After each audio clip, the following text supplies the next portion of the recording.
Okay, and we are back with another episode, and it is Allison who is my guest today. Yay! And I've done a podcast or multiple podcasts in the past when I still had my old podcast, my Mystical Tea Time, and I met Allison on Instagram and we bonded over our gray hair journey initially.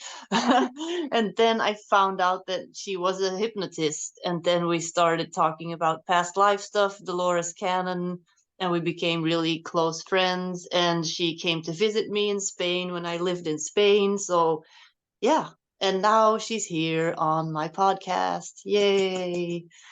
So, do you want to tell people a little bit about yourself or just what you do, who you are? I never know where to go with this. Okay, let's see. I've been doing hypnotherapy since 2011. I've been taking a break for the last, I think, 3 or 4 years. And then I focus more on my crystal shop. Basically, with the hypnotherapy, I got burnt out. I have a full-time job, and then I think I had 4 sessions back to back, and I just burnt to a crisp. And I was moving and a full-time job with lots of overtime and that. So something inside me was like, you need to take a long break. So I haven't been doing that for a while. I might at some point, but it's not looking like it's in the cards right now. But I've been really focusing on the crystal shop, and that's been growing and expanding. And I just figured I had to do Etsy yesterday, and I was so proud. I had an Etsy for 4 years and never set it up. Finally set it up yesterday, put some stuff up there. So that's kind of the trajectory I'm on now. I have a lot of my own personal past life regression stories and memories, and I do still do that for myself. I just don't really offer it to guide other people. But Deborah gave me one when I was in Spain, and that was the last one I've seen since then. Yeah, she's given me hypnosis sessions. I've given her, so it's an exchange of hypnosis sessions, friendship, crystal exchange, because I have this little angel here too that I got from her. So let's make some like advertisement for your shop. But yeah, but I can tell that this little crystal is very powerful because it's always with me when I do my readings. It's always right there, and they have just always been really good. I feel kind of just like this angelic energy is always with me, but even more like it's even more with me since you gave me this crystal and I interrupted you. So continue. No, that was it. That was done. Okay. Today's the introvert day for me. Sometimes I can be real extroverted. I think I gotta work on my coffee, but yeah, that's my introduction. For a Leo, I don't like talking much about myself, but I try. Well, we're gonna change that in this podcast. But yeah, so the crystal shop, because I see that you started making a lot of reels and like involving your husband Christian, who I know, and like he's been involved in the reels. So you're trying to expand the shop a little bit, and you do have just some really special crystals because there's tons of crystal shops, and you have some that I've never seen anywhere else. Yeah, I try. It's good and bad is that I like to bring in crystals that I like, not so much that other people like. Like a lot of people like druzy, sugary crystals where it literally looks like glitter. And like everyone's obsessed with those. They come in so many different colors. But I feel like they're getting them just because they're pretty. I don't feel like they're getting them for metaphysical purposes. And while it's pretty, like I don't feel drawn to those. I like stuff that's going to take me to the next level astrally, emotionally, spiritual, whatever way it is. I'm like, and the crystals in my shop are the ones that I want to have for myself. Like, not just like ones that, oh, everyone wants the sugar drusies. It kind of drives me a little nuts about those. But yeah, I try to bring in unique, interesting finds that have really high potent energy. And you can feel it too. Like you can feel them pulsate or you can feel the aura around them. And even if like you have 50 labradorites, each one's a little different. They all have their own little aura and their own energy about them.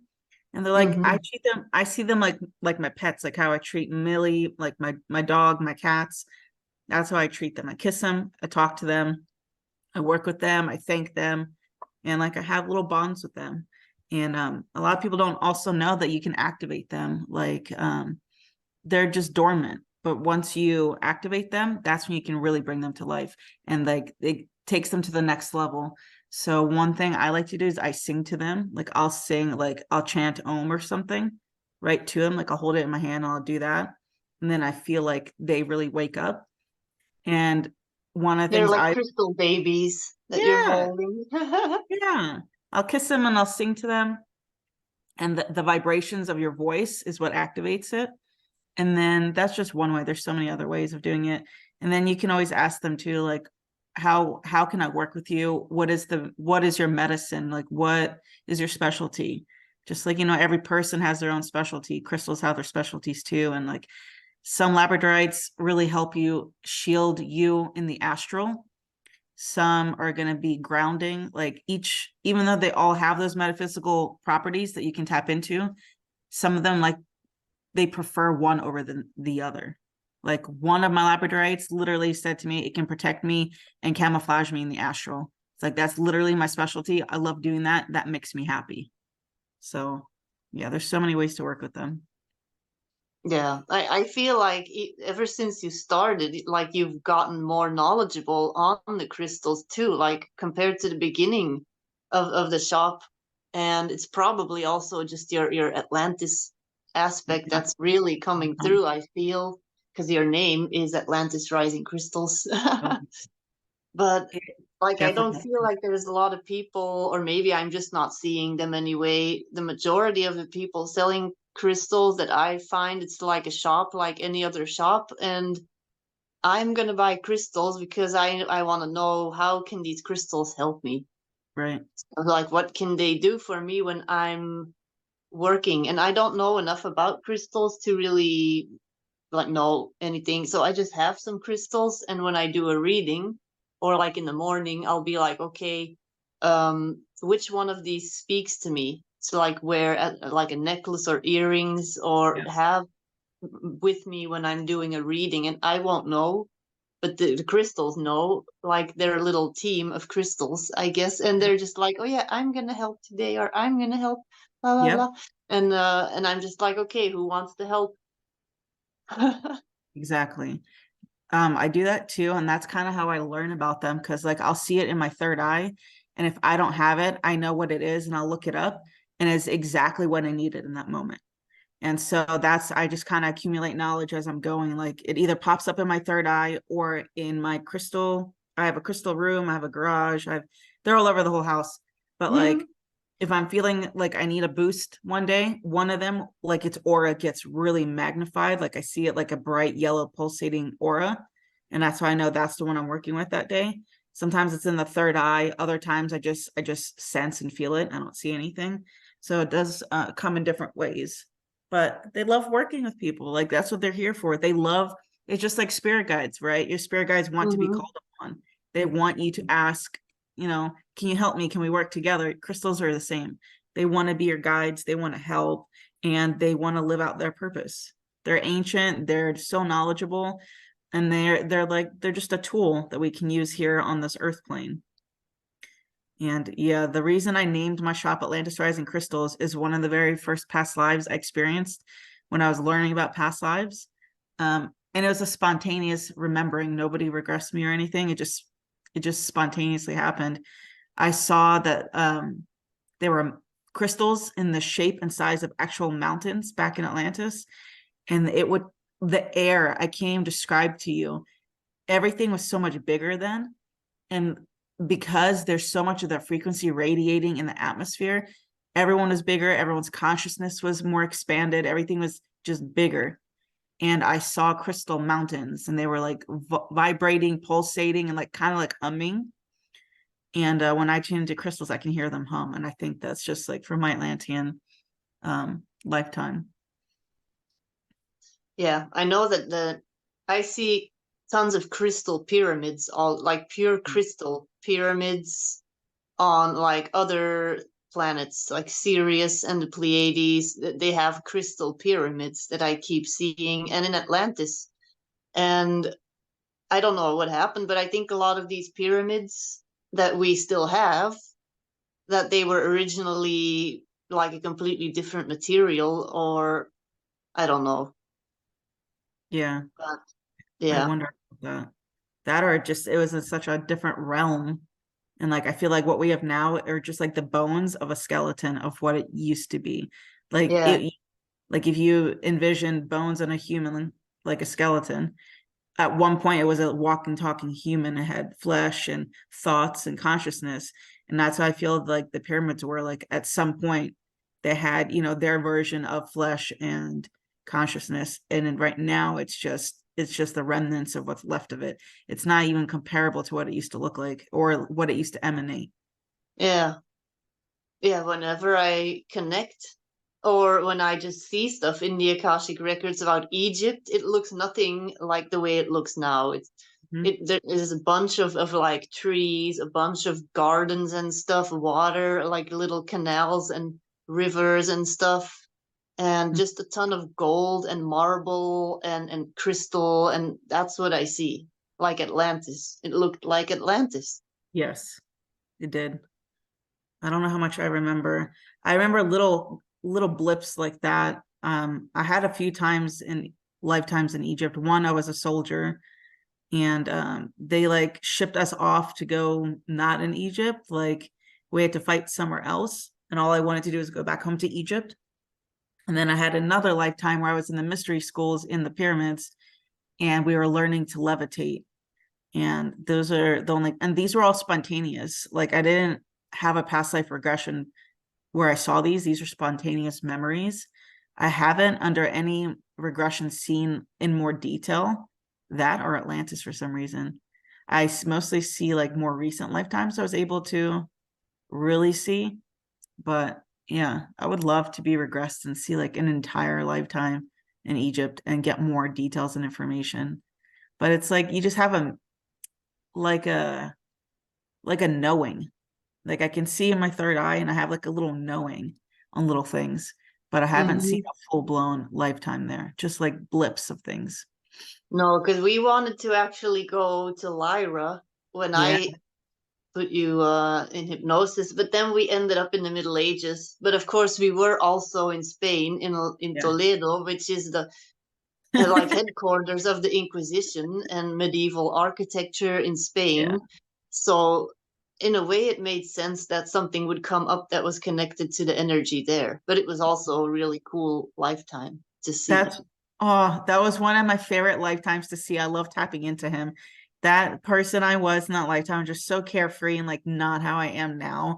And I draw upon what I experienced in that lifetime and like the person I was then when I'm having tough times now in this current one. He was just carefree. I remember one of the parts of the regression, like I was in the woods and this wild hog came out of nowhere and it started like doing the thing like how a bull does with like its Yeah, little legs like it's about to charge at me, and I was like, yeah, come at me. And like we were just tussling on the ground just like wrestling, and then the hog is like, oh, okay, fine, whatever, I'm not gonna, this isn't worth my time, and it ran off and I was just laughing. I'm like, all right, cool, all right, what's next in life, like let's keep going.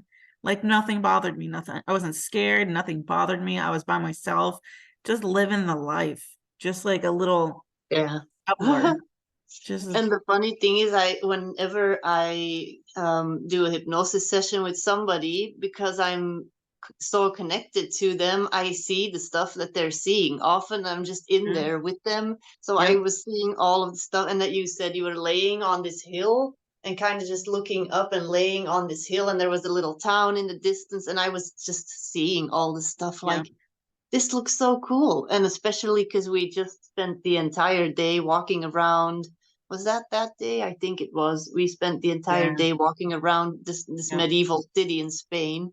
And then Oh, you see basically the same kind of setting, but in a different time in your third eye. So that was yeah, pretty cool. That was a nice ending of the day.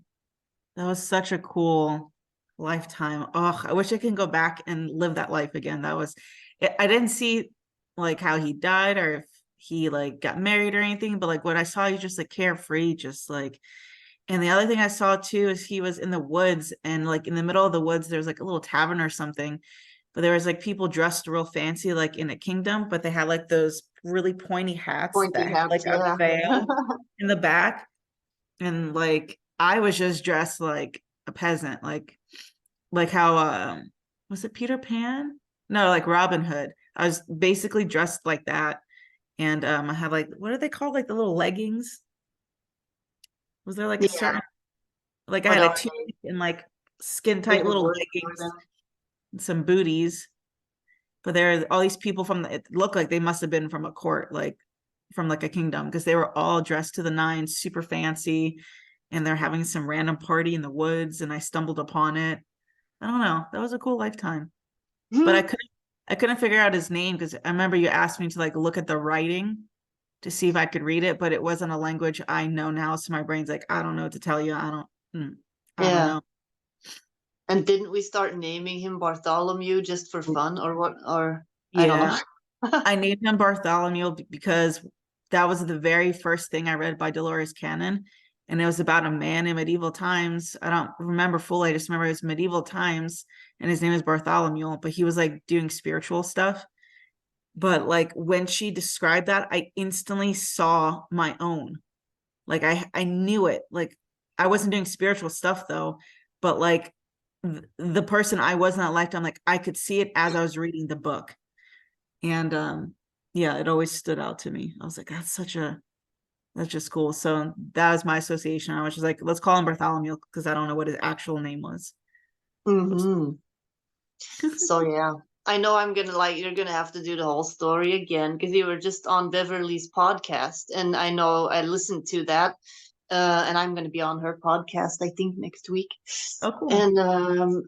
and she asked you like how did you get started with hypnotherapy, but there's probably gonna be people finding this podcast that have never heard of you and your story, so just can you kind of give us a background? How did, or not necessarily hypnosis, how did just your spiritual discovery journey begin? Yeah, it came out of trauma.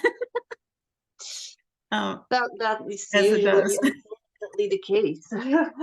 I was with somebody for 5 years or something. He was just a horrible person, very abusive in every way. And we had broken up. And before we broke up, though, he was reading Dolores Cannon books and we just had them lying around. So every once in a while, I would just open them up and I'd read them, and it always stood out to me. But then after he and I broke up, one morning I woke up and like I thought I was gonna like, I don't know what I can say on here, but I was like literally gonna kill myself. And one morning I woke up and I looked down on my chest and it had this big like circle, like how Jesus has in his heart with the yellow light. And I had like a big orb of yellow light coming from like my heart radiating out. And there was two seahorses in there. And I was like, what the hell? Like, what is going on? I was like, literally didn't want to live. I couldn't, like, I wanted to take my life and I saw that and I was like, what the hell? And then after that, I kind of just, my consciousness started awakening and expanding. And then I started reading Dolores Cannon books. And I was always interested in past life regression because my mom had mentioned it to me when I was young, because I had a phobia of plants and flowers. And usually, if it's a fear, it's something that you experience early on in lifetime that created that fear. But when it's a phobia, it's something that is not explained. Like it's not something you experienced or you were not traumatized by it early in life. And it's just an irrational fear that you can't control. And for me, it was plants and flowers. And my mom read somewhere or watched a video or something where a little girl was terrified of vacuum cleaners and she was regressed, and they found out that she was in a plane that crashed, and when like the engines went out it made the same sound, a similar sound as the vacuum. And so my mom was like, I wonder if you have like a past life like reason for being terrified of flowers, like who's afraid of flowers. And yeah, so then I saw my lifetime, which is, I know, your favorite one. I know how much you love that lifetime. Deborah hates it. It was in Rome. I was a Roman soldier. I was pillaging. I was like decapitating people, setting their houses on fire, and just like that's just I was part of the military, and that's what they told us to do, and I did it. And I killed a bunch of people. I like decimated villages, And I've forgiven you for that choice of lifetime. There's a bunch of other ones where I have good memories of other lifetimes that you've had. Like that's like a personal offense to me that you. I know. Okay, continue the story. I don't think I knew you in that lifetime, but if I did, I mean, No, I what don't think so. what am I I don't supposed think to so. do? I But did I what have I a long-standing like hatred from other lifetimes where I slayed Romans. So it's like a little I know. probably we were like good soul friends and we're like, hey, let's just for the fun of it, like be enemies in some of these lifetimes where you're a Roman and you always kill the Romans, and then we can just have fun and laugh in the We year can laugh about it. 2024. Yeah, but I don't feel like I knew you in that lifetime. But I only saw that lifetime once, and that was like 2012. So if you were in there, I wouldn't have known you because I didn't know you yet. But anyhow, in that lifetime, I was a savage and I loved doing it. And I got wounded. I think I got stabbed or something. I feel like I was stabbed while I was on my horse. And I went to like this doctor and nurse team, and it was outside, and there was a bunch of flowers and plants and like shrubbery everywhere, and there was like veils hanging down like over an arch, and like I can like vividly see it. And the doctor and nurse had me bandaged up. I had a bandage like all the way around my torso, and I was sweating profusely and throwing up, and I was like all yellow, and my stomach hurt. Everything was just like killing me. Everything hurt so bad, worse than the actual initial wound. And turns out that the doctor and nurse were grinding up plants, herbs, I don't know, that were poisonous, and they were feeding it to me over the course of like 2 weeks. And they were poisoning me, and eventually I died. And in this lifetime, that doctor is my sister, and that nurse is my mom. And it's so funny too, because like I just came back from visiting my family, and I've told my sister this many times, and she's like, "Yeah, and you fucking deserved it."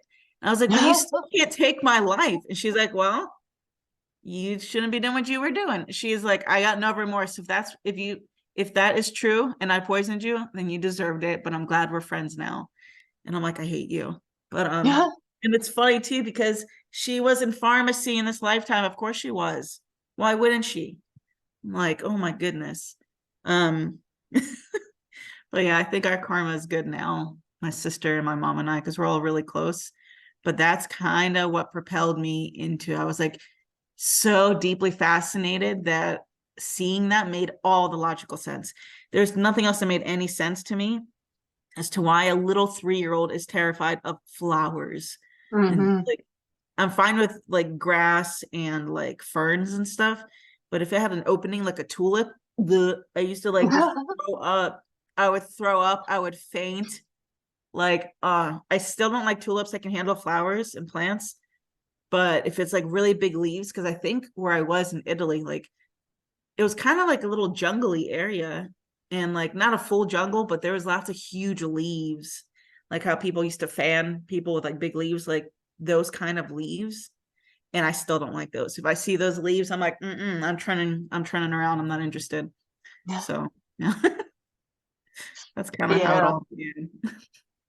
Yeah, but that's like such an irrational thing to be afraid of plants. Mm-hmm. That's like there's a lot of people that are afraid of animals like dogs or Yeah. heights Heights or is the big one. water, and then it's like, oh yeah, something probably happened when you were a child, blah blah. Like with plants, Yeah, plants and flowers. what are some weird things that you've seen in other people, weird phobias that have a past life origin? It's mostly it was heights. I I don't think I've had too many phobia clients. Think there's 2 or 3 that had fear of heights, and because they fell and they drowned. And there's actually one really interesting lifetime. I don't know how much of it I can remember. I don't know how much I can share either. Um, I don't remember. She had like a lifetime where she was like a cave woman. I'm not gonna say anything else too much about it, but it was a really interesting lifetime that I regressed somebody to, and it always stood out. And what you were saying, like when you regress people, you can see it. It's the same thing for me. And when I regress anybody, I see exactly what they're seeing because you're kind of time traveling. And Mm-hmm.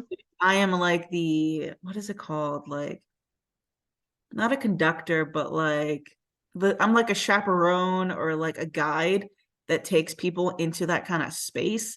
I'm right there with you. I see everything. I Mm-hmm. can feel what you're feeling, and it helps me be a better therapist too. So like I can feel if it's too much and how to bring them back a little bit to like distance themselves Yeah. and be an observer instead of like an experiencer. So yeah, I don't think I've had too many phobic lifetimes where I regress people.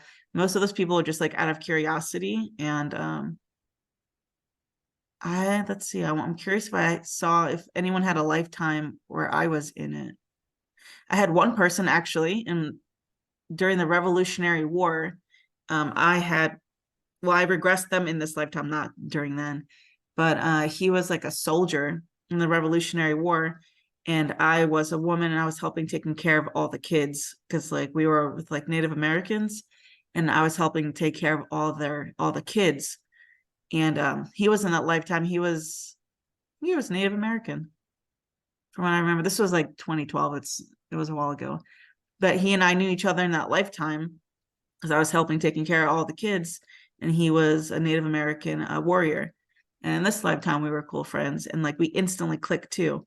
So that was interesting. I think that might be the only lifetime where I regress somebody and they saw me in it because he physically saw me there taking care of children, and I had already seen that myself. So that was interesting. Yeah, But I regularly see people when I do their readings, and I'll see myself like, what? Why am I in your Akashic records? Like with you, like what am I doing here? But we were friends. We were yeah, already like talking for a couple of months, I think, and he said, "Hey, do you want? Can you do my Akashic records reading?" And I saw myself, and then I cried, and then yeah, if it's like a lifetime, it's a person that I know, and I'll see something, and I'll be like recording. Oh no, this is happening. No, this is happening, and then I have to hit pause and cry, and then talk again. But yeah, that was yeah. pretty cool. About that, if you want to share about that, because I am fully blocked from seeing anything from Lyra. When I was reading the reading you gave me, I could picture it, but I have no memory. I can't tap in. I've tried tapping in countless times. I Mm. can't. I But it's, can't yeah, see too anything. traumatic. That's why probably still. The only thing I've seen in Lyra was that first boyfriend that I had. I saw he and I were like in this jungle and we were sliding down hills for fun. And there was like waterfalls and water. And and it was just a tiny glimpse of what I saw. That's all I was able to see. I can't see beyond that. I can't see anything outside of Earth. Well, I can see like inner Earth, and like I know I've been on inner Earth for sure. That I can tap into, but I cannot tap into anything like intergalactic or outside Earth. I can't. It won't. Yeah, I think you were one of the first readings that I did where I really saw a lot of detail Mm. about Lyra and the Lyran War, the Draco Lyran War. Because when did we meet? 2020? 20 or 19, 19 or 20. Yeah, and I started really doing readings for people in 2018. And then I did yours, and I had heard of Lyra and seen some people with Lyran stuff, but never the war. And then I saw all these like little ships and stuff with like tentacles or like Mm. arms, and they were shooting other like stuff out of them and paralyzing people, and they were not like unable to move. They just couldn't move, and you were with a bunch of kids. So it's funny that you just mentioned this other lifetime where you were also taking care of children, Interesting. because that's a pattern. That's what I see a lot with people too, that they will repeat the same thing. They'll go and do the same thing because probably then you felt bad because you failed these children, or you felt like, oh no, they took all these kids or they killed them, or I can't really remember exactly anymore what happened, but anyway, you were like, oh my god, I could not help these kids, and then you come back in a completely different time, completely different place where you do the same thing. Yeah, you said that they paralyzed me and forced me to watch them Yeah. like torturing little children. Yeah, because that's how they we're veering into like reptilian stuff here, but that's fine, because I that's mean, what they did back then. they did. They stole your energy by your fear. They were siphoning and harvesting energy. Because if you were able to watch, I mean, like if you were watching, they were able to get all of that energy from you. It would go straight to them because it's fear. And that's what they were feeding on, Hmm. basically. And that is still the way it works in the world today. Sure is. They are not taking it seriously. And even in the spiritual community, there's so much division going on. There's fear purposely being instigated so that these reptilians that are infiltrating the spiritual community. I know I'm getting off on a little tangent. It's fine. I'll be done maybe soon. Um, Keep it going. so, and that's why I will see people in these groups too. And in some, I cannot be in Facebook groups. I have to stay out of there because when I accidentally leave a comment, I start this whole shitstorm of stuff. And I never, I just have to not do that anymore. I cannot open these groups anymore because there's people like saying stuff that is gonna make a bunch of people really afraid. And then I'm like, okay, are you just stupid right now? Or are you deliberately trying to, are you like a plant? Are you someone that's just doing this on purpose? Like in, do you have attachments that are working through you and making you write this Hmm. stuff to A lot. deliberately stir controversy and scare people? A bunch of people that have just awakened, that are very, very vulnerable, that are just looking for information. And I guess that's why I keep on talking, keep on posting stuff, and I don't care what people think because I know that the right people are going to find it that need to see the stuff I'm saying. And now that was it. I'm done ranting for now. You gonna say about that? Yeah, I've seen a lot. Actually, I have seen attachments on people and working through people. And when people are like full of rage and just like starting things, there's something working through them. Like Yeah, they either they don't recognize it or they invited it in.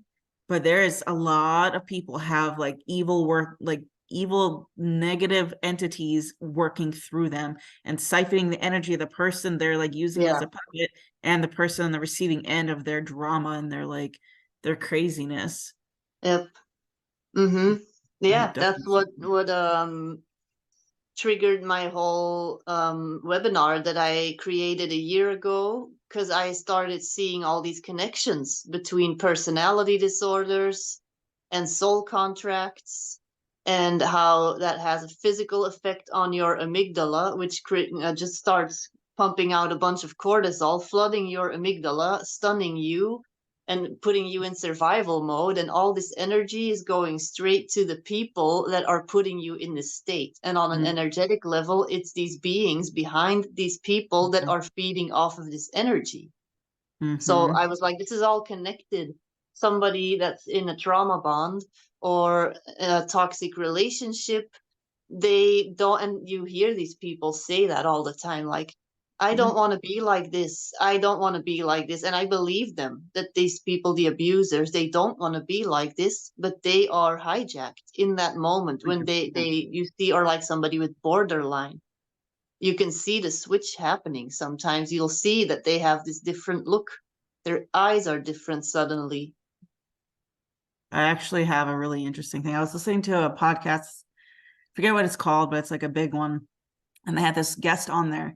And he says what he does is he records like television interviews and stuff with big people who are clearly evil, like, the head of who is in the Vatican and stuff. I'm not going to say things, but they record what they're saying on TV and then they play it backwards. And then their subconscious, and this is the trippiest thing, I'll have to send you this link. The subconscious speaks what they're actually saying. So the Pope was saying some really nasty things, or like it sounded like normal things. But when they reversed the actual thing that they just got off the TV, when they, what's it called, reverse masking, he was saying other things, opposite things. There's also ministers. So like if they're saying, like the minister is saying something about bringing people to Christ and like all this stuff, and when they backmasked it, he's like, yeah, so I can make more profit or something, like those kinds of things. Yeah. He created this whole thing, and he was just recording all of these like interviews and like playing it backwards and seeing what the subconscious mind of that actual person is actually saying. And it is astonishing and scary. And like that's like, I'm not gonna talk about politics, but if like people are going for politics, they should be run through that kind of thing to see where they actually stand. Yeah. Because what your subconscious is doing and trying to like ask for help while they're being like hijacked, the subconscious is like asking for help. Like, I don't know how else to describe it. I have to send you that. I listened to it like a month ago, so I'm kind of a little rusty on it. But it's like the subconscious was like sending SOSs, like, hey, here, like there's a glimmer of that good person left in there. And they were like, it was really wild. So there is like actual evidence of that, of like basically hijackings. And then the subconscious, the little bit of voice that's still left in there is crying out for help, or is like, hey, I'm in here, help. There's actually some were like that, saying like, I'm in here, help, something weird like that. So yeah, we live Yeah. in such a spiritual world, and majority of people do not understand how insanely of a spiritual world we're actually in. Like there's like a spell over people, and they're not seeing what kind of realm we're actually in. There used to be magic and wonder here. There still is. It's just now like under thick fog. But before, like Merlin times and like medieval times back then, Avalon and stuff, that it was a lot more everyday. Like, I don't Yeah. know, Because I the feel that's the natural state of this planet. That's the natural frequency that this planet is capable of maintaining. But then this matrix artificial system that will only allow us to stay in the 3D was placed yeah, as this web or a net yep, almost, is yep, placed over the natural. It's like this limit, like you cannot go past this point yep. where this net is, but we still see more and more people waking up Mm-hmm. and kind of still going above that net or out of that matrix basically somehow. And if enough people, it's like I'm being shown this image, if enough people reach that state, they're lifting this net, and then it can't like stay there, it cannot Yep. stay in place. They're That's what I literally feel. that's literally what I've been getting last like 2 weeks. That no matter what we're seeing on TV or internet, like for some reason, Instagram likes to show me really random, violent things at night before I go to bed. During the day, it's all teddy bears and crystals.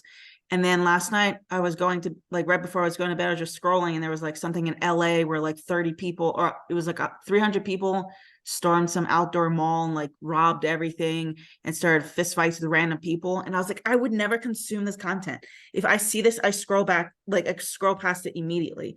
But it was like Yeah. constantly on my phone right at night. And I'm like, I feel like they're trying really hard to cap our consciousness, because the more people that are going to raise their consciousness, that veil is just going to lift and it's crumbling. And Is it you can't, because you have like Instagram on like recommended on your homepage, or because you can switch that to just like following the people that you follow, and then you only see the people that you're following? Because I always do that, because otherwise I get this weird like stuff I don't care about, like a bunch of just weird stuff like yeah, clothes and courses and blah blah blah. Like I'm not interested, I just want to yeah, scroll to look at the people that I'm following. I don't right. want to see all the stuff that you're trying to sell me. Mhm. But because I just go on the discover page because I like to see random dogs. I like to see bears. I like to find new crystal shops. I don't know. I like to like find new stuff, but Yeah. I don't want to watch politics. I don't want to watch violence. Like get that off of my screen. I am not interested. Yeah, But it's crazy. there's definitely, once people start waking up, they don't go back to sleep. Like you're not gonna, the hold, and this is something I got from my higher self last night. Even the hold that they had, the dark magicians had on people, even in 2010, is now like it's not even comparable. Like they don't have that hold anymore. Like it's such a small hold that they have now, and that's why they're panicking and like doing crazy shit, because they know that.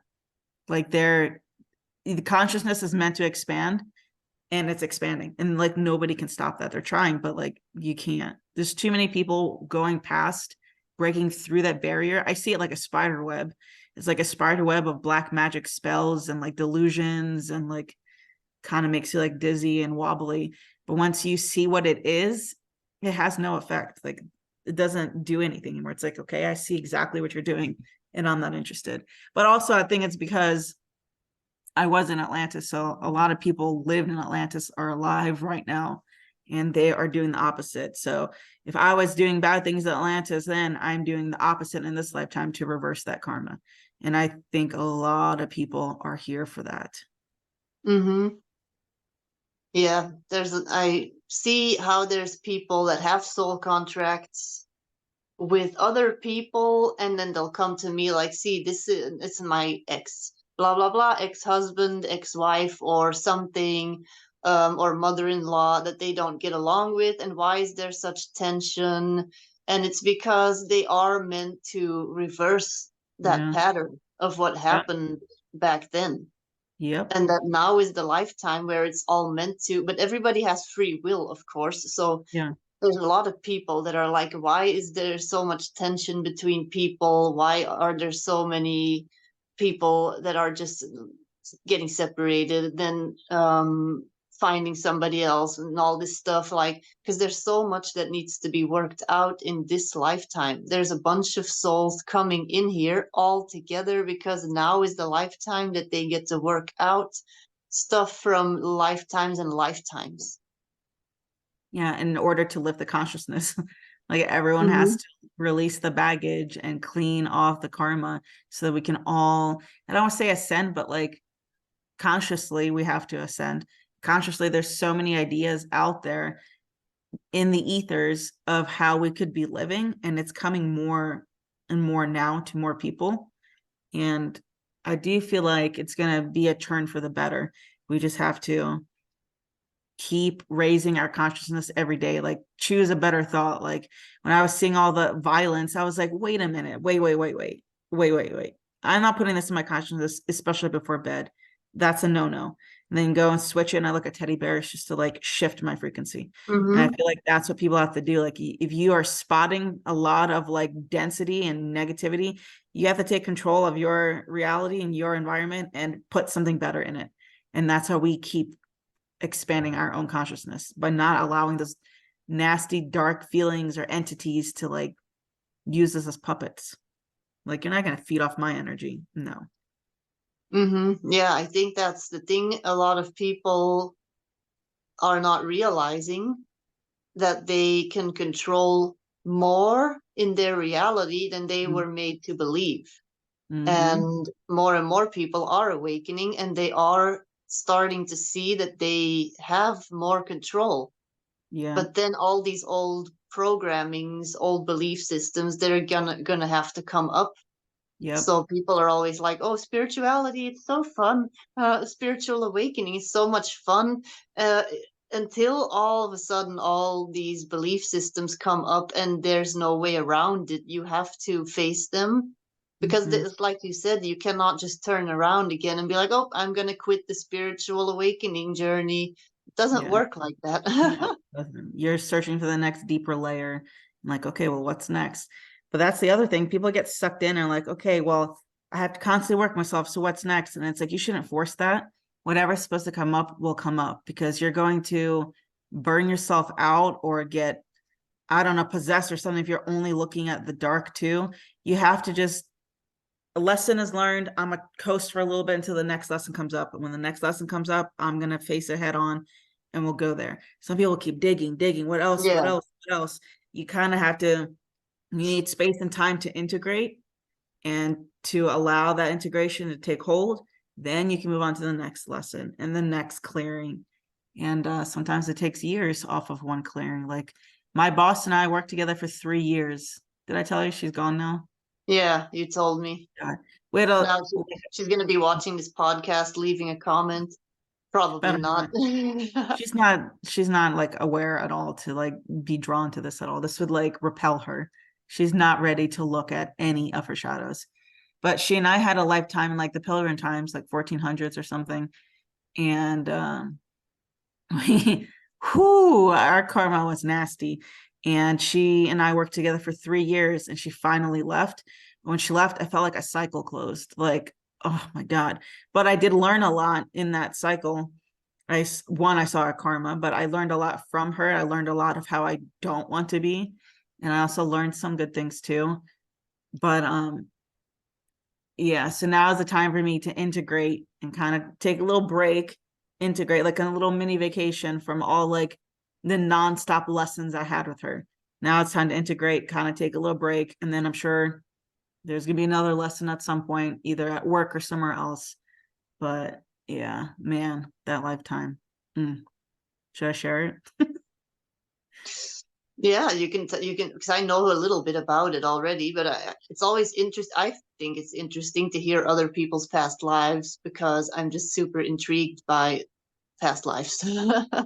It's so interesting, and it always makes perfect sense. Like I couldn't have made up something that fits as good as what I saw. Yep. It was like 1400s, I think we're like Massachusetts or like somewhere over there. It might not have been Massachusetts, just like somewhere like what's it called? Northeast over there. And we had come over, and it was winter, it was really cold.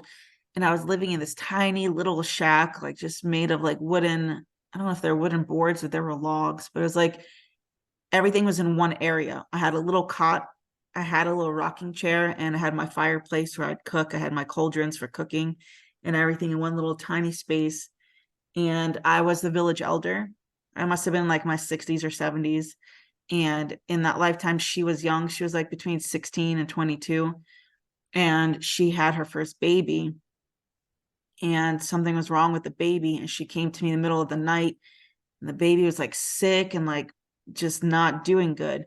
So I grabbed some herbs and I did like an immortal pestle, and I was like grinding it up, and I made like a paste, and I put it on the baby's gums. But the baby turned blue within minutes and died. And then she blamed me and was saying that I killed it on purpose.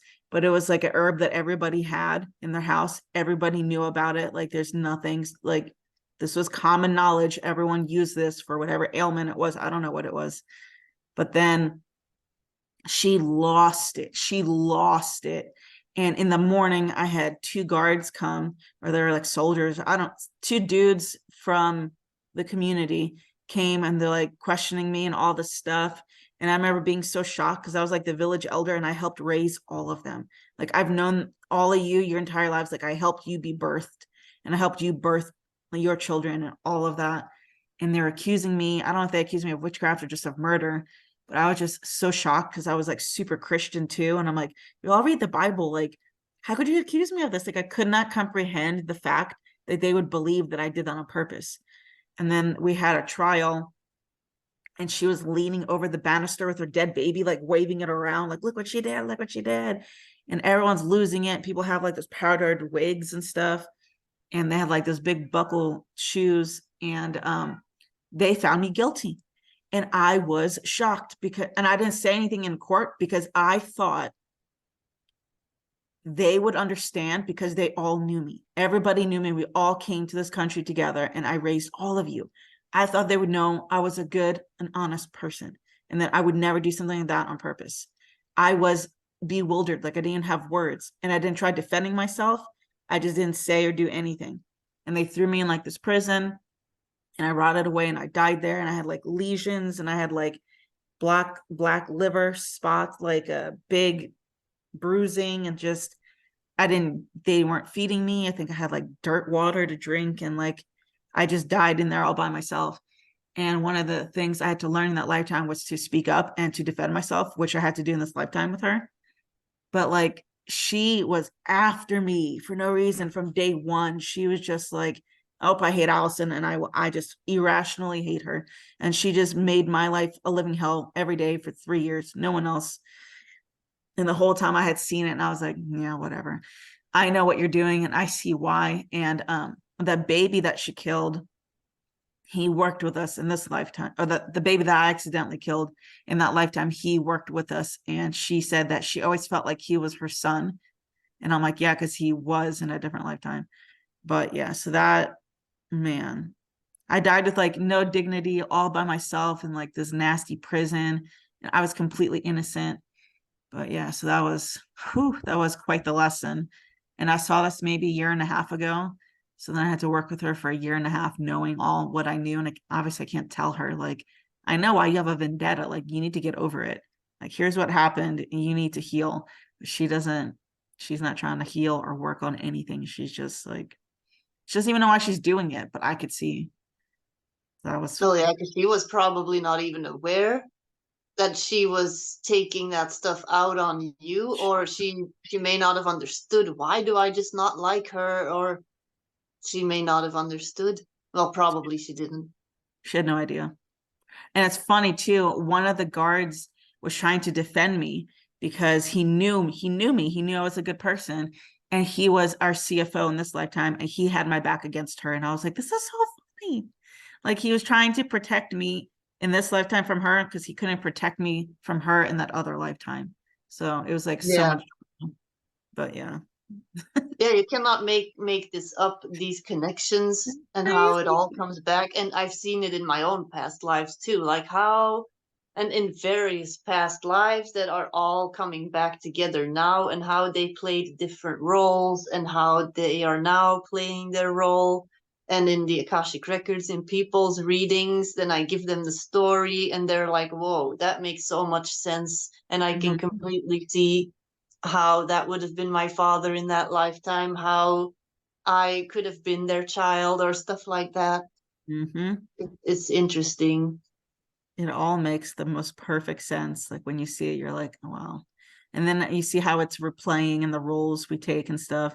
Because I was like the authority figure in that lifetime, and now she's the authority figure in this lifetime. So we swapped roles, but like, I didn't take it this time and I spoke up for myself. So I feel like that was my lesson between her and I. I don't know that she learned her lesson, but I think it was you. Was it you that told me? I was telling someone about this.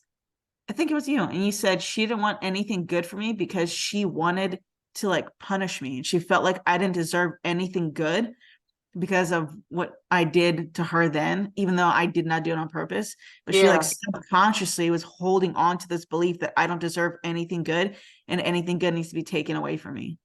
I think you told me that, I think. yeah, because that just makes sense. Like that, she subconsciously would have felt like, why would you deserve good stuff? And she Mm-hmm. couldn't probably describe like, why is this happening? Why do I feel like she doesn't deserve anything? And in a way, maybe it would have helped her to know, but she would have just been like, you're crazy, you're complete.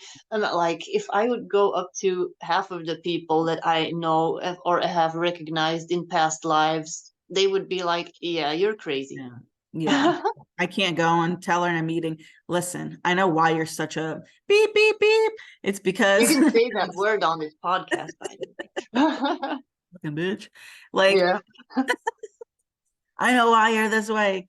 Like, that's, I'm not going to go there. But I knew, and I just had to wait it out and wait. And she said she's never going to leave, but she ended up leaving. And I was like, oh my goodness, thank you. Thank you so much. Yeah. Probably God steered her to a new job because God knew it was time for her to go because you had learned your lesson. Yeah.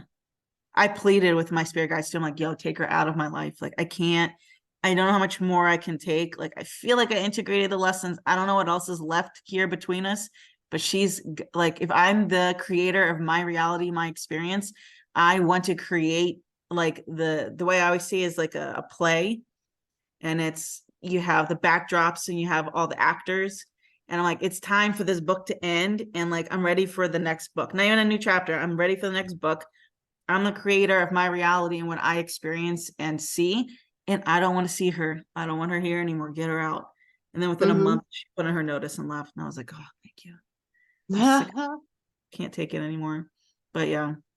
Also, on a random note, this whole time of talking, I've been holding my little amber. Uh-huh. This That's a nice amber's like one. amber's like millions of years old. So it helps you remember history and ancient information, and it helps ground you too. Because like when I'm remembering all these past lives, like some of them pretty traumatic, and it takes a lot, and like you can feel it. And so this kind of Yeah. helps soothe me. one of the best crystals to use when you are going through a past life, like when someone's guiding you, either for the practitioner or the person receiving it. Lapis lazuli is like the best stone for that because it literally helps you recall past lives. Oh, So that's what I'm wearing today. are This you? necklace. And I did a really good reading for somebody too. I felt like I needed this necklace this morning, and I was like, okay, this is interesting. This because I can always tell when I look at somebody's picture that's going to be coming up for a reading, like, okay, that's going to be probably kind of traumatic, or that's going to be intense, or that's going to be like easy, whatever. So this really did help me today. Yeah. This little, because it's just like, I don't remember. It's from Spain, somewhere in Spain, and it's not really. It was just a cheap little necklace somewhere, but it does help. It Yeah, definitely helps. it does. It like emanates, like the way I see is it spirals like an aura out, and it just helps you time travel back in time or forward in time, whatever it is. It helps move you through time and space, which Yeah, is what you're doing when you're doing like, interesting. Because isn't this also connected to Egypt? oh yeah, Yeah, that's man. what I thought. 'Cause they were Uh-huh. harnessing all kinds of remembrances from Atlantis. And one of the lifetimes I had in Egypt when I was in the mystery schools is, I think I was doing like some dark magic then too. I had 3 black cobras, and I was able to pull out their essence and insert myself into the cobra and like operate as a cobra and then pull myself back out and then put that spirit back in, and like things you should not be doing. But yeah, that's, I think I've had several lifetimes in Egypt. Yeah. I had like a staff, and it Where would you were up to some shenanigans, I was up basically. to some shenanigans, yeah. But I don't know. I just feel like the only reason it was wrong is because I don't know if the cobra agreed to have its spirit pulled in and out, in and out, in and out. But I didn't like physically hurt it or anything. But I think just that is like a breach of like free will. So I think that's why, looking back in that lifetime, I was like, oh, that's kind of weird. And then my cat, Edgar, I've seen him as one of those cobras. They're also like my That's why pet. he's being a little bastard right now. He's a little He's taking fucker. revenge. God. Yeah. But wasn't he also a dragon? I saw him as like a red dragon, and he was like young. He was like I was training with him and I raised him, and he was just like he was not like a mass, not like my dragon because she's huge. He was like, I An don't know, like a extra. typical size, and he was like all red, and it just is the same personality. Like I Yeah. see him, I can just see him being the same. I'm pretty sure he was my horse in Roman times too. I had a white horse that I was riding on. I'm pretty sure that was him. Um, yeah, Hmm. been together, little fucker. And he's gonna keep on coming back. I know you said it's the last time you're having him in your house, but I think he has other plans. He's so bad. Like he's a very sweet, cuddly cat, but he's just obnoxious. He breaks stuff. He screams. He howls. Screams. Just like, I don't know where he learned any of that, but like he's constantly jumping on things, breaking things. Like, I don't know. He howls at like 4 a.m. He comes in and literally stands like a wolf and just like howls with his like head cocked back, just howling. I don't. Uh, oh my goodness. Yeah, that's the. How old is he now? He was born 2019, so in August Oh, he'll be 5. oh, he's gonna be around for a while still. Mm-hmm. A long time. The one thing I'll say about him though is when I'm having nightmares or I'm meditating, no matter where he is in the house, he is upstairs. Like he'll be exactly where I am. Like last night when I was having weird shit happen to me in the astral, he came up when I woke up and I was like closing portals so like no bad energy comes in. He came in and starts purring, and then I fall asleep and I'm sleeping fine after that. And he does that during meditation. When I start to meditate, he'll come and he just sits there and he purrs. It puts out his little protective frequency. So I'll give him that. Like he's very protective and he knows what he's doing in the astral.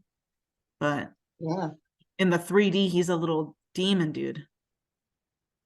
Oh, Yeah, but I've seen that with some dogs and cats. More cats, I think, than dogs. No, probably dogs too. That they have like two personalities. They have their higher self that knows everything, that is aware of the higher connection. And then there is the instinct, the animal self that is like, yes, I know that I am this um, galactic being from another star system, this wise master that can telepathically give you all of this wisdom from beyond the stars, but I can also eat this other dog's vomit right there because it still has pieces of food in it. So I'm gonna just go gobble that shit down, basically. I'm still an ascended master from the stars. That's animals. That's what I've seen, like with a lot of dogs and cats that I'll do readings for. It's like, why are you so wise, but then you will go and eat this poop from somebody else? Why? you said you saw Millie in another, is it another world, or is it like you saw her as like a little creature somewhere else? I couldn't picture what she looked like. I think you did me a reading for her because she was like that. Yeah, because she was losing it. She like escaped out of the house and chased some woman down in the. She's like a 15-pound little pug, and she like had this woman pinned up against the wall.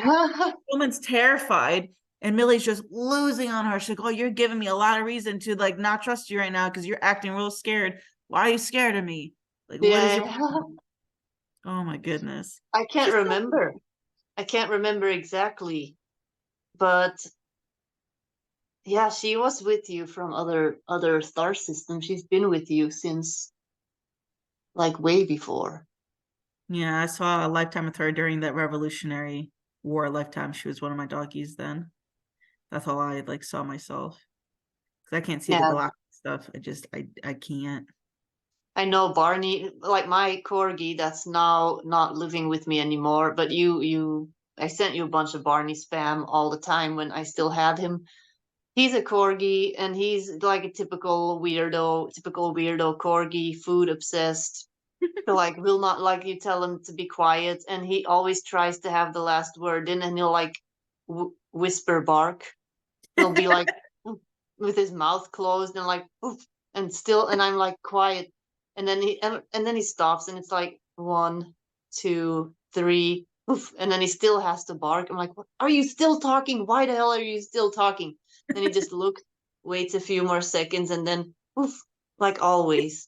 It's like, how are you, this Syrian canine, like master? No, just channel that higher self, okay? Yeah, Because this isn't working for me. it's But obnoxious. They're cute yeah, though. yeah, I do believe our pets that they have like soul contracts with us too, because I've seen it all like with I'm sure Chris is fine with us telling this. Her dog, she has a boxer, I believe, Candy. She's been with her too since the Orion star system. And they've been working together and now she's like she'll send me voice messages and then her dog is in the distance like and Oh, like, hey, you want to say hi to Deborah here? that's sweet. So sweet. Yeah, that's the thing. If people would like the average person that you are in touch with on a regular basis, just random people when like you're shopping or just like family members, if they would know what is going on in all these other dimensions, all these other layers, they like the stuff that we talk about. Most people are like, what are you saying? What are Yeah. you even talking about? I have no idea what you are even talking about. What was I gonna say? But the cool thing is too, is all those buttons they give to animals now, dogs, cats, birds, all kinds of Yeah. animals, and they're like talking through these buttons. And Oh so yeah. that to me is the evidence of the consciousness shift that people are recognizing animals have personalities, they have thoughts, they have Yeah. emotions, they have ways of expressing themselves too, and we're finally understanding how to hear them, which I think is a marking of the time of like the times we're in. Like that was not a Hmm. 60s or 70s. And even in my very last lifetime where I died in 1942, he's like my spirit guide and I'm his spirit guide at the same time. And he'll pop in here and there. and he will show me what the consciousness, he shows it to me in colors, what the consciousness looked like in colors between the 20s and 40s versus what it looks like now. It's not even like the same realm. Like the Mm-hmm. consciousness is so much more different now than it was then. And he's always shocked and amazed at how in tune we are with emotions. Because people back then were not emotionally intelligent. They did not know how to express or comprehend their own emotions. Because in that lifetime, I fought in World War One, and I became an alcoholic because I was just traumatized. And it's because I couldn't comprehend and deal with my own emotions. I couldn't express them. I didn't know what to do. I was just drinking and drinking. And I think I died of like liver, what's it called? Cirrhosis or something. Like you die from like your Yeah. liver giving out because I drank so much brandy and whiskey and smoked cigars all the time, which is so funny. Because like when I was in high school, that's what I used to drink. I would drink brandy and smoke cigars. And then I saw this Lifetime and I'm like, oh, I'm the same person. See why like a 15-year-old girl is like super drawn to brandy and cigars. And it's because myself as Henry, that's what I did.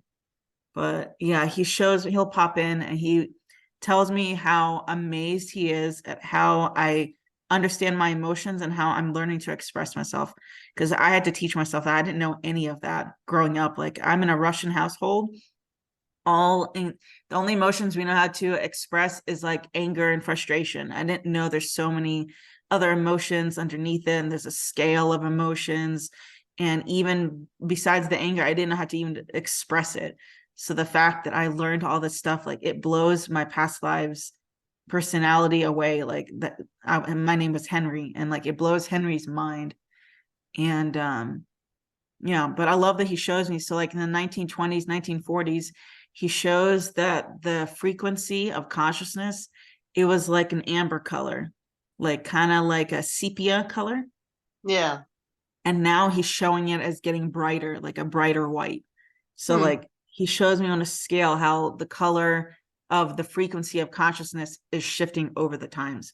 And that blows my mind, and I'm blowing his mind. And it's like, I'm like super connected to him. Yeah, that's what people don't. Well, they're starting to understand. I feel even the consciousness level and understanding on quantum physics, spiritual reality. Like in the past, people would look, and I can, when I say in the past, I mean like the 90s and Mm-hmm. early 2000s when I was already into all the spiritual stuff. I was just like a little teenager, and I was reading books and hiding them away in my backpack that so that nobody saw them, like my people in my school, because I was reading these books on reincarnation, past lives, blah blah blah, meditation, chakras, all this stuff. And like if kids my age would see the books that I had in my backpack, they would be like, "What are you reading? What's wrong with you? None of that stuff is real. What's wrong with you?" Right. And I went to workshops and courses and like all these events with my mom, who was also into all that stuff. So I was always the youngest, but they were also looking at everything in a very linear way. They would talk about spirit guides, and then they would talk about past lives, but they would never talk about those two being the same thing, Yeah. or that there is a possibility that a part of your spirit team is actually just you in another timeline. Yes. And Yes. now more people are starting to see that, oh, it's actually another version of you. And that's what I'm constantly emphasizing in my readings too. Like you are probably, there's a good chance that this guide that you're working with is just you in another experience. Yeah. Or you're the guide now to your past. Mm-hmm. Some of your past is your guide now. 100% Yeah. because who you're closest to yourself. Yeah, Like, and that's why we have so many like interests. Like if for me, anything that had to do with like Celtic mythology, dragons, unicorns, but just anything that had to do with Celtic history. Like nobody in my family was into like witchcraft, fairies, all this stuff. Nobody was really reading anything. on that, or Ireland, like the two at the Donnan, the Irish tribe that arrived there. I now know from Lyra, and they work with dragons. And there's this entire mythology around this tribe in Ireland. So I'm like all on my own, decide to go to Ireland. I'm going to investigate this. And I'm like 19, 20, 19 Oh, wow. years old. And I'm like, I'm going to go there and I'm going to see what this is all about, basically. But I was not really investigating. Well, I had seen one past life. This was in 2006, I think. So I was really young. How old was I? 20. Yeah. 2006, I was 20 years old. And I saw my first past life when I was 17, but that was a Victorian lifetime. And I feel like that was the easiest and most recent lifetime. So that's why that was the first lifetime that I was ever shown, because it was an easy transition, like one step back from where I am now, basically. Mm-hmm. So, and then where was I in this story? I can't remember. Ireland. Oh yeah, and then I went there, and it's like, why am I interested in all this stuff? Like, not just normal interested, but obsessed. And I Yeah. needed to understand this entire story. And it's like, there's more to all of these stories I need to understand. Then I Mhm. started learning about Atlantis. I started learning that Atlantis wasn't just the island of Atlantis, it was the entire world, basically. Yeah. And how Ireland, like the British Islands, Greece, Egypt, everything belonged to Atlantis. It was all a part of Atlantis somehow. Yeah. And all these mythological beings, they're just ancient Atlanteans. Mm-hmm. And I'm like, that makes perfect sense. That makes so much sense when you think about it. It does. And it's interesting too. I find that at least everyone I've hypnotized, including myself, the very first past life you see is your most recent one. And it's probably because you're still super connected. And it's just the closest in frequency of, I don't know if a time or what it is, but it's for some reason it's easily accessible, even if it's like traumatic and stuff. But yeah, super interesting. I do wonder though, like with all the centaurs and unicorns and stuff, like what happened? Like, are they just still in existence in another Yeah. time, space, and dimension? They're just not here. And like, Yeah. why? Because I'm Why? gonna, about the dragons anyway, I'm working on the third channeled story. I have two channeled stories already, and the third one is gonna be about the transition and these dragon wars, basically. How these dragons went from being physical to going non-physical. There's basically this split that happened when Atlantis was starting to fall, but it's like a super gradual shift, because then like the dragons started going all over the world, basically. And these higher evolved Atlanteans started also spreading out throughout all these different colonies, such as Greece, Egypt, Avalon, all these places, the Mayans, all these different parts of the world. And a lot of them kept on working with dragons, with all these other beings, all these other elemental beings. But they're not just elemental beings, they're just other advanced forms of existence that the humans were working with at the time. But then there came a point where the consciousness level was going down, and the dragons had to choose, like, what are we gonna do, basically.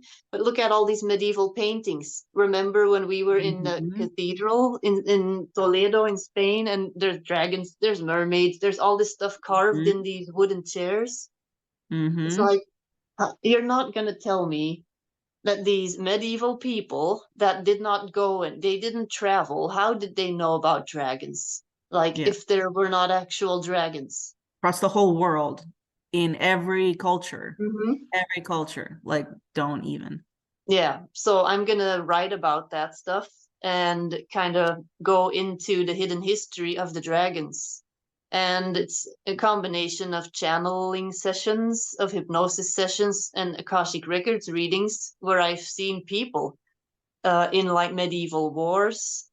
But it's like not at all what we remember from the history books. There's No. dragons. There's dragons in these wars and stuff. So I asked permission of some of these people whose readings I've done where I've seen them with dragons. Like, can I use this for my book? And they said, yeah, use it, please, for the story. That's awesome. And I'm doing some like hypnosis sessions with people, channeling sessions, and that's going to be the foundation for this story. That's so interesting. Yeah, because I always wonder, because I know that like the cynocephaly, which were like the dog-headed people, and then from Lyra we had the cat-headed people, crocodiles, all kind, like everybody, like people just saw that back then, and Mm-hmm. dragons, mermaids, all that stuff. And then there was the thing that like fascinates me a lot is it was those headless people that had their faces in the chest. I don't know what they're called, but that there's so many medieval pictures of them, and they were like in the Amazon, I think, but they were like, oh, it's so trippy. It that and like cyclopses and like that was just a thing. Giants, all that stuff Mm-hmm. existed, but like where did they all just go? And I know in Atlantis, I was creating what are they called? The hybrids. What's the term called? Cloning? No.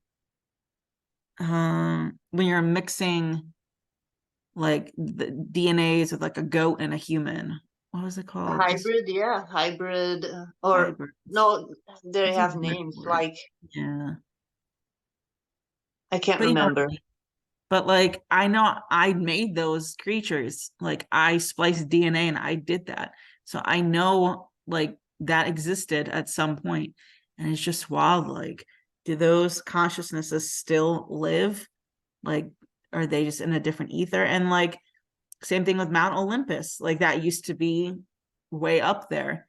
And like what Yeah, happened? What happened to those like because ancient it's Greek I gods? think Priscilla, you know Priscilla, right? From like Temples of Atlantis. She Mhm. talked about that in a podcast with Ali Wilkins, Oh, and interesting. she said like Mount Olympus was so like high up and at like the tip of the world, like basically the world, and you could see it from in the Yeah, cosmos. And that was how other star systems, they had a point like for navigation to land, I right. guess. Like what? That is crazy. That makes sense. That's interesting.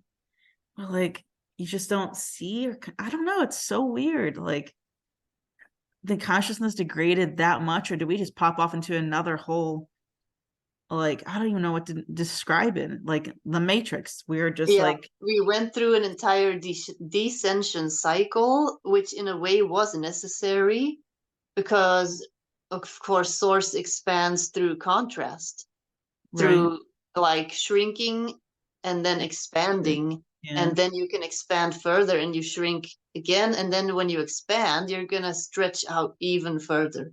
So right. that's what I keep seeing whenever I ask about that. And because if we would always have lived lifetimes in like light and harmony, we would never really fully understand how powerful we are. Because Yeah. if you like go all the way down into the depths of just not knowing anything, being in the dark, and then you have to find your way up again, you're gonna learn way more about yourself, I think. Right. Yeah, because like one of the things I saw in my Atlantean lifetime is that we were all so used to like doing magic, like things that we consider magic now. Like we took it for granted. It was just everyday commonplace knowledge, like how we all know how to use a computer and we go on Instagram. Yeah. Like we all did magical shit back then, and it's just Hmm. how we lived. And now it's like, damn, I took it for granted. I can barely do any of that shit now. Like you can, but like not to the same degree. And it's like we didn't know how much power we had until now when we have to rediscover it and find it again. Yeah, and a lot of people don't even um believe the powers or like gifts that they have because, oh, I can't see it with the naked eye, Mhm. so it's not real.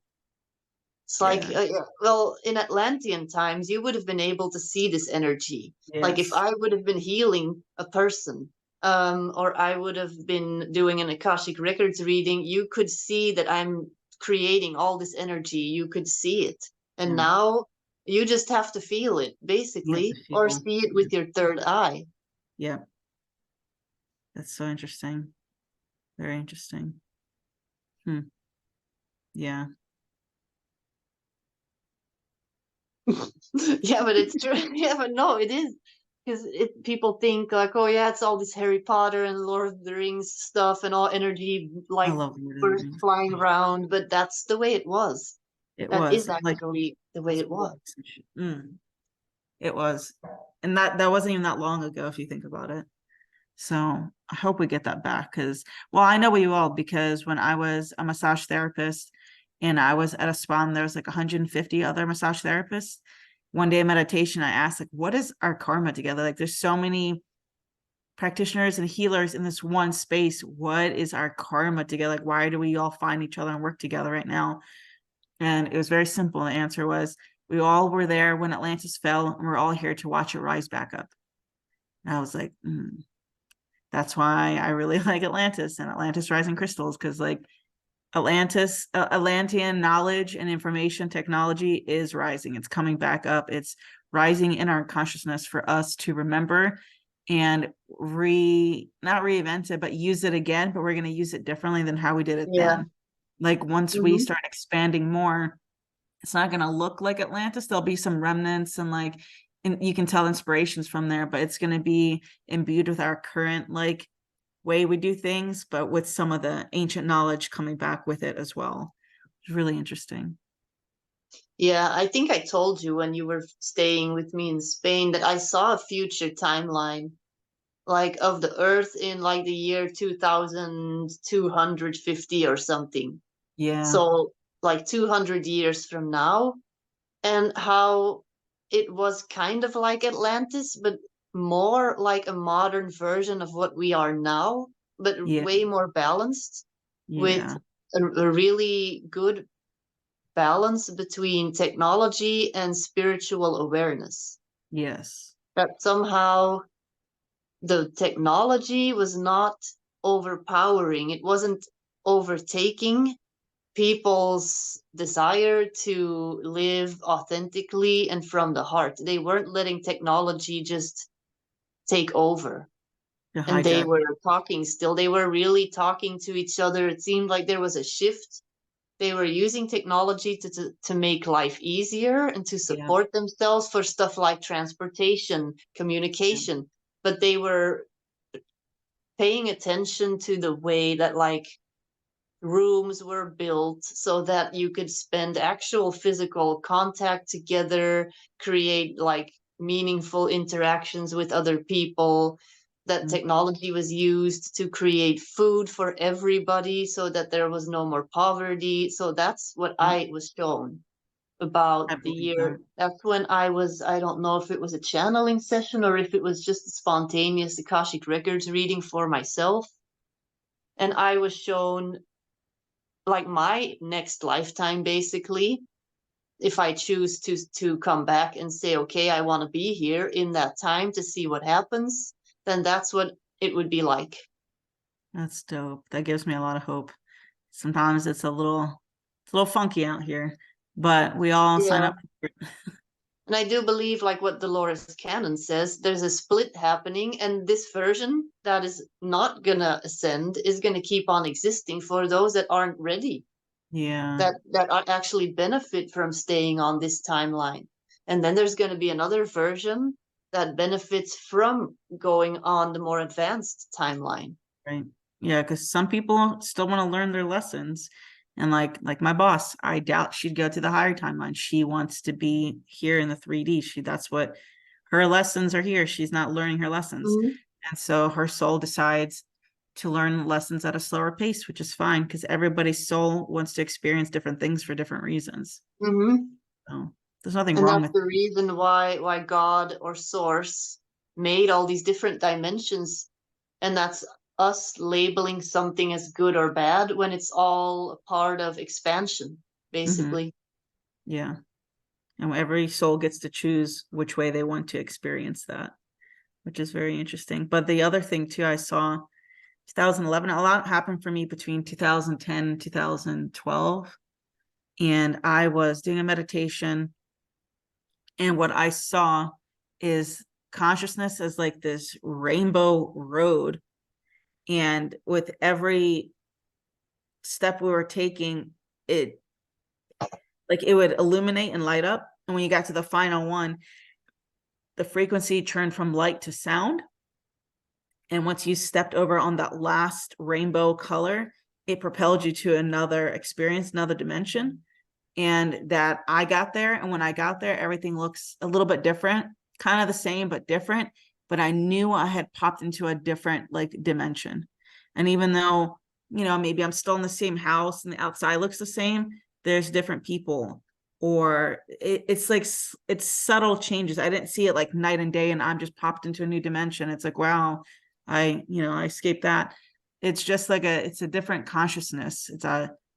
It's like two different consciousnesses. And once you bridge that one frequency, it's too high, you pop in and you stay over there. You don't maybe you're just an observer of all the shit that's going on, but it's not going to happen to you. You're not going to experience it. You're just observing it if you even choose to observe it. It's like these people that I think Dolores Cannon, for anybody listening, we talk about Dolores Cannon a lot. She talked about it too, like how people can go, or the world is in a big war, and there's a person in somewhere in France that is on their little farm, not noticing any effects of this war taking place, and there's other people that are full in this war in a bunch of misery. It's the same with COVID. There were people that it didn't affect at all, that were just living their normal lives, weren't limited by all these limitations in any way. And then there's people whose whole lives fell apart because of COVID. It's the same kind of, I feel. I'm not saying that the people whose lives fell apart because of COVID were not on a high frequency. That's not what I'm saying. But it's just a different choice of experiences, I guess. It's a different choice of experience. Exactly. Actually, I had a vision last night that I was with this, not that that's what's going to happen. I feel like it was more of a metaphor, but there was a bunch of monks in front of me and I was in the middle, and then there's a bunch of people behind me, and the monks were in a sleeveless shirt and I was in a t-shirt and leggings, and all the people behind me were wearing big puffy coats with fur lining and everything. And everyone behind me is freezing. Their cheeks are all red. They're you can see their breath in the air. And then the monks and I are walking ahead. But for us, we're walking on grassy fields with a bunch of flowers, and the sun was shining and beaming on, and there was butterflies. But the people behind couldn't tap in or see that. But we're all going up together, up this hill. And I was like, that's really interesting. That's literally what I saw last night as I was falling asleep. So very interesting. It's just your experience. You might all be going to the same place, but everyone's experience is going to be a little different. And your perception of where you are. That's the thing. That's why each person that I've talked to on this you're the third person that I'm doing this podcast with now, because this is the old podcast was more oh yeah, we're going to be talking about your field of expertise. We're going to talk about this and blah, blah, blah. This is just everything. We're talking about everything.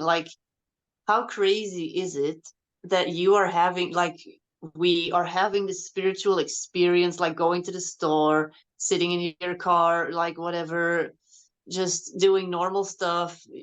And you, and everything you do, you always feel aware of your consciousness level. You are aware of other people's energies. You are aware of what's going on energetically in the world. And then you see other people that have really chosen to fully be immersed in the 3D, in what's going on with their sports team, or I don't know, not that that's bad, but that's their life, and that's it, and their job, and that's it, and there's nothing else, and I'm gonna just die when I'm old, and then I won't exist. Right. And we're all in the same world, but we're having a completely different experience. Isn't that crazy? You could be next to somebody in the elevator and they're in a completely different reality than you are. The way I've seen it before too is clouds of consciousness, many clouds everywhere, and people's cords or etheric cords, whatever, are connected to different clouds. So while you might be staying in a group of people, everyone's connection might be to completely different consciousness cloud. That's how I saw Yeah, that. Interesting. that is crazy.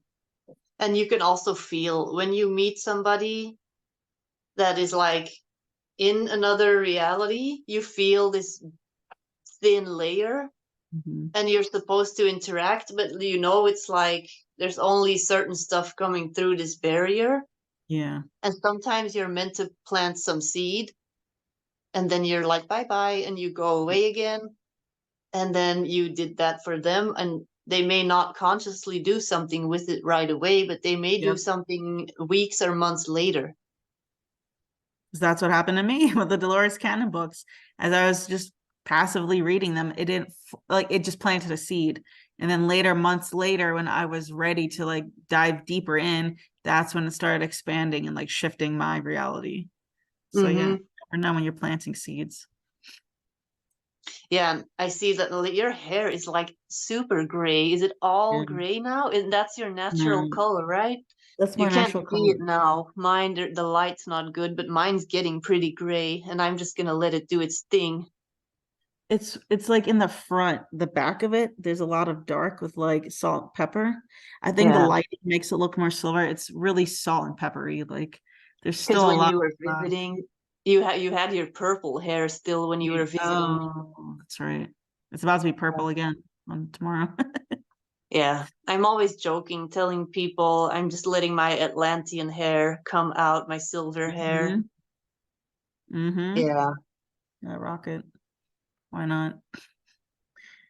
Yeah, I like it. My sister is the only one in my entire family who doesn't have gray hair. My uncle had full like silver, not like salt and pepper, like full silver by the time he was like 35. It's like everyone in my That's family has yeah, this. that is kind of crazy. Hmm. Because I was also thinking, like, should I dye it again? You can't see it. No, nobody's gonna see anything. But there's one video that I posted a few days ago with like full daylight, and there you see a ton of gray hair. I'm Huh. like, whoa, that is super gray. Like, I'm just gonna let it do its thing. Yeah. I'm done. I'm done doing anything to it. So And it you is what it is. radiate your own frequency more too. But I don't know. I don't mind the frequency I radiate with purple hair though. I really like that too. So Yeah. Mine is mm. just too long. If I have to like color my hair completely, it's Oh God, that would take forever. yeah, it You does have to take use like forever. three, So you have to use like three boxes or something for that. yeah, because I used henna, which is natural kind of, and I needed two like packets of it for like just one for the top and then another a whole other Oh my packet for the bottom goodness. half, and it's just too messy and too much work and Takes a lot of work. I go and get mine done because I don't have the patience to do that myself anymore. hmm. Yeah, and then I wonder, like in Atlantis, people they got way older. They got like hundreds and thousands of years old, and like they looked way younger when they were already a couple of hundreds of years old. They looked 35. Like, Just like 'cause, Lord of the Rings with the elves. yeah, it's the same thing because I saw this mother and daughter once in Atlantis, and I knew they were mother and daughter, but they looked the same age, and they even asked me like, "Who is the mother and who is the daughter?" Because I made portraits for them, and they're like, "We look the same age." I said, "Yeah, but it's because in Atlantis, like a mother that was like 200 years old looked like she was 35, and the Yeah. child maybe is 100 years older. I don't know, um, and they look the same age." Hmm. Yeah, the aging process. It's same thing with inner earth. Inner earth people are like hundreds, thousands years old and they look super young. Mm-hmm. I want to go to inner earth so bad. Like I'd be down. I would be Yeah. down. Who did I say that to? I can't remember. I was talking to somebody a while ago about Telos Inner Earth. I said I would want to go there, but only if they would invite me because Yeah. I would be so worried about upsetting their frequency that they've worked so hard on. Because there's people like, oh, we're gonna go find the entrance into Telos, and oh, we're gonna. It's like, why would you? Just the fact that you want to go there so badly that you don't care about the effects on their frequency, that you just want to go there, or with the aliens. I want to see aliens like the fact that you want it so badly that you care more about what you want tells me you're not really ready for that interaction. No. Plus, they wouldn't let them in anyway. Like they're way advanced. They could read their vibes and be like, no. To them, it might just look like a wall, but like to Mm-hmm. the people who are there, it doesn't look like a wall. It looks like a completely different like thing. Yeah. No, you can't just Yeah. like barge your way into play. No, no, no, no. But I would love to be invited and to be there forever because say less, Yeah. I'll be Yeah, because I had my first Telos experience in 2018, and I did one of Steve Nobel's like there. long meditations, like I don't know, 45 minutes. And I keep falling. I haven't done any of his meditations in probably a year or maybe even longer. But when I used to do them, I would fall asleep. I would just fall. I'm like, why am I still trying this? I fall asleep every time. So I'm sitting in a chair in like a recliner, and I'm listening. And I was home all alone. Nora was asleep. I think she was sleeping, so I was not home. But she was alone. But she was sleeping. I was in this recliner and I'm listening to the Steve Nobel thing. He starts like the introduction. Yes, blah, blah, blah. We're going to go to Telos, inner earth. And he does his little like relaxation thing, breathe in, breathe out, all this energy. And I close my eyes and it's like I'm in hypnosis. Like he put me in a state of hypnosis. And all of a sudden I see faces. I see tons of faces that are just looking at me like super curious. And I Wow. realize I'm somewhere else. Where am I? But I was past like alpha state. I was in like early theta state. I was dreaming. I felt like I was dreaming, but Wow. I was kind of remembering. And I see all these curious faces. And I'm still hearing Steve Nobel's voice in the background. It's like an echo far away. And I'm like, oh, I can't fight this. I'm not hearing you anymore, Steve. Whatever. Like, you're somewhere. I don't know. These faces are just looking and they're taking me on this whole tour through Telos, and I'm Wow. seeing them, and there's one that says I'm your sister, she has blue skin and all this stuff. There's a bunch of white skinned people with white hair, really tall. And then I wake up when he says open your eyes, and I'm back. And I'm like, Oh, I have not heard a single word of this meditation. All wow. I know is that it took me to Telos and then they just took over, basically. That's so cool. Oh, that's Yeah. interesting. And then I started working directly with those people that I saw. And that's how I developed this violet flame stuff that I do in Telos in the temple there, where I take people in healing and hypnosis kind of. That's dope. Yeah, you said like amethyst all have that Yeah. inner that violet light, that frequency from there, which is all from Atlantis anyhow. So Yeah. I have like, no amethyst anymore. I'll tell you the crazy, you know this already. I think I had a little amethyst necklace, like a super cheap small one, and I've had that since I was 16. oh wow. And and then I decided to start wearing it again after years of not wearing it. I started wearing it again after Ian was born, my son. So I wear this again, and I'm getting ready to go to work. This was when I still had my normal people job, my not spiritual job, and I was doing the spiritual work on the side, and I'm getting ready to go to where, and I have this necklace, and I'm getting like my food ready, like my lunch and whatever that I took with me. And I see an image, like clairvoyant, bloops, like a little snapshot of this necklace falling off of my neck and ending Oh, up on the street. wow. And I used to ride my bike to work, and I'm like, no, you're not. And I look at this necklace, like, you're gonna try to like escape or something. And now I know that that's what's going to happen. I'm going to pay extra attention. Of course, I'm in a hurry. So I get on the bicycle. Forget all about it. I'm just in a hurry. And I arrive at these people's house. Because I used to always have to go to different houses because I had different clients every day of the week. And I arrived there and I noticed that this necklace is gone. I'm Oh. like, you little bastard, Crystal, you did it. Like, you escaped, how dare you? And then I hear like, yeah, but there's another part of the same bigger crystal, like an upgrade that you need, so you don't need me anymore, Oh basically. wow. Wow. And of course, I'm like, yeah, whatever. Like, I'm gonna still try to find you. So 4 hours later, after my shift is done, I get on my bicycle. I go back the same way I came, and I'm looking everywhere. Of course, I didn't find it anywhere.